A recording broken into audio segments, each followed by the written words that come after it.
Bongo, the boss of the Shadow Temple. Was he a Sheikah executioner? A multi-dimensional anomaly? One of the Twilight interlopers? What's the history of the Shadow Temple? What's the history of the well? Why was the Lens of Truth sealed at the bottom of the well? What is Dead Hand? These questions, yes, all of them, and more, can be answered with this one theory. A theory that I've never seen anyone else come up with, and a theory that could be an absolute game changer. I think you'll agree with me by the end of this video, so stick around.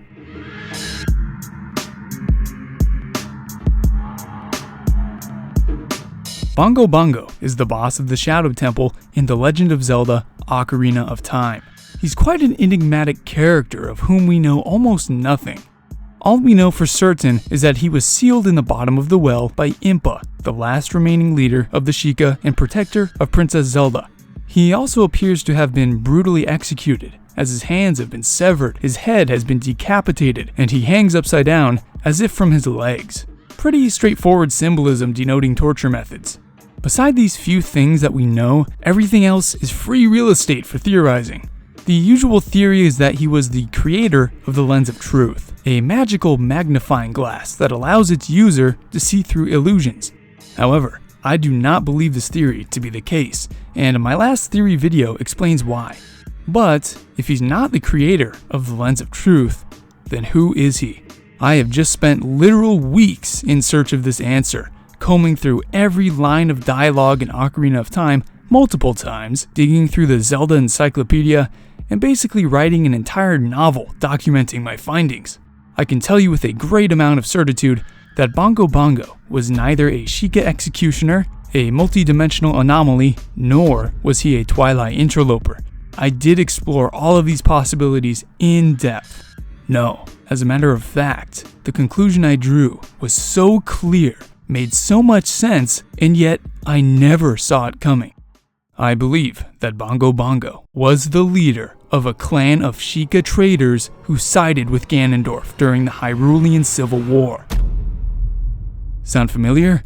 That's because the exact same thing happened in the events of Breath of the Wild.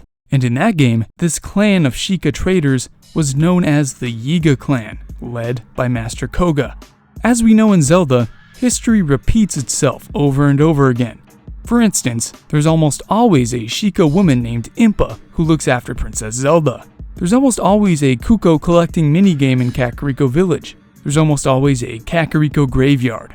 So if all of these things repeat, who's to say that clans similar to the Yiga clan haven't existed before? Well, as you've heard thus far, I believe a similar clan did exist in Ocarina of Time, and that it was led by Bongo.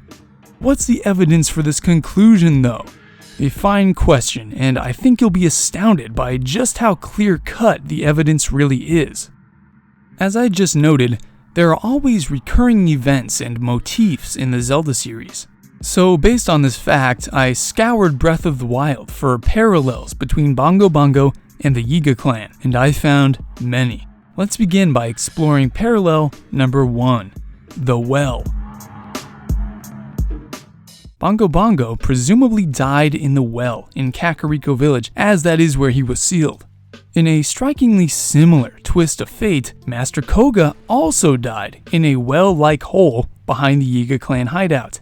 Could it be that the leaders of these clans of Sheikah traders throughout history are destined to die in the same fashion? That they are fated to become mere souls trapped at the bottom of a well? Now, if this is the case, then it could also be that Master Koga may return, just as Bongo did. I'd be on the lookout for that in Breath of the Wild too. Now let's take a look at parallel number 2, Impa. As I've mentioned numerous times already, Impa sealed Bongo in the bottom of the well. However, she also attempted to seal Bongo away for a second time after he broke free from the well. She was unfortunately killed by Bongo and later became the Sage of Shadow. Undoubtedly then, that was a goal of Bongo, to kill the one who had sealed them away, Impa. Now, what's the goal of the Yiga clan? Don't just take my word for it, Let's take a look at what Kato, a guard who protects Impa's house and a former Yiga clan member, says the goal of the Yiga clan is. Some became part of the dishonorable Yiga clan, and those fiends are after our beloved leader, Lady Impa. That's why we stand guard every day. We must protect Lady Impa. Yes, just like Bongo, the Yiga clan sought to kill Impa. This parallel is further supported by the fact that Impa has a soldier guarding her house in Ocarina of Time, just as she does in Breath of the Wild. Yet another example of history repeating itself. We've barely scratched the surface here. Let's take a look at parallel number 3, magical abilities. Now, what magical abilities do members of the Yiga clan possess? Let's take a look at what Liana, a Gerudo soldier, tells Link about their abilities. These thieves are highly skilled in both stealth and disguise. Yes, the Yiga are highly skilled in disguise. We see them use this ability when they cloak themselves as friendly travelers and then transform into their true selves and ambush Link. And they do this using the esoteric techniques taught by Master Koga. In other words, they can magically appear to be one thing, but are actually a totally different thing. And what ability does Bongo possess?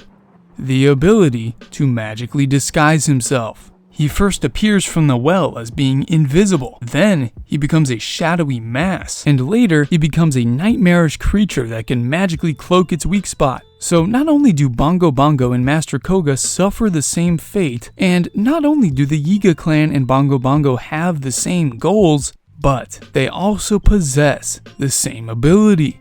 The ability to disguise themselves. Perhaps some are thinking that these connections can all be chalked up to mere coincidence. But if that were the case, then these would be some extremely specific coincidences. And this coincidence would only become more specific and ridiculous when you look at parallel number 4, purpose. At the end of the day, what are the Yiga? Well, in addition to being Sheikah traders, they are also thieves. And what was Bongo? In addition to being a Sheikah trader, as I'm theorizing, he also had to have been a thief, just like the Yiga. As we can see, his hands were cut off. Hand cutting was a common punishment for thieves in many Islamic countries. Seeing as Ocarina of Time borrowed many things from Islamic culture, this would seem to be another example. Yes, Bongo also had to have been a thief.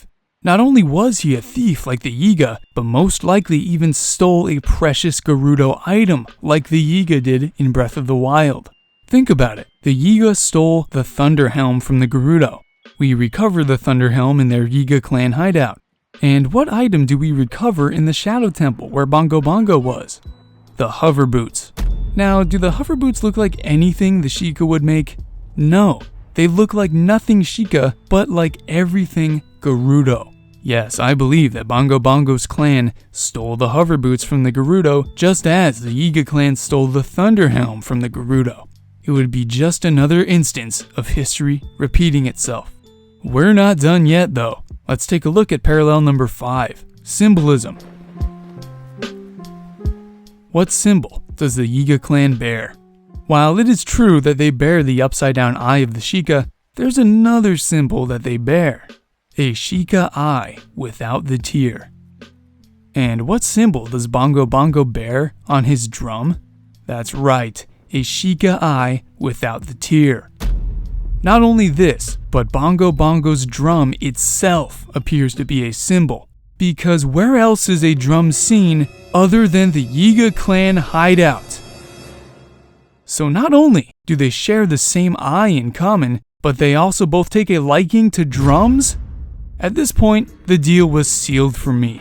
I don't see any way that all of these parallels could be mere coincidence. Bongo had to have been the leader of a clan of thieving, esoteric magic practicing Sheikah traders like the Yiga clan from Breath of the Wild. Alright, but what was this clan named? Where was their hideout? I hate to do this, but these questions will have to wait for now, as they deserve their own video. It might be the juiciest theory I have made yet, and it ties up almost every possible loose end to this theory that you can think of. I'll discuss the name of Bongo's clan, where their hideout was located, the timeline of events that will make total sense of everything I've discussed, and I will answer the rest of the questions I posed at the start of this video. So stay tuned for that theory in the coming days. Thank you so much for watching, and subscribe for more, my Hylians.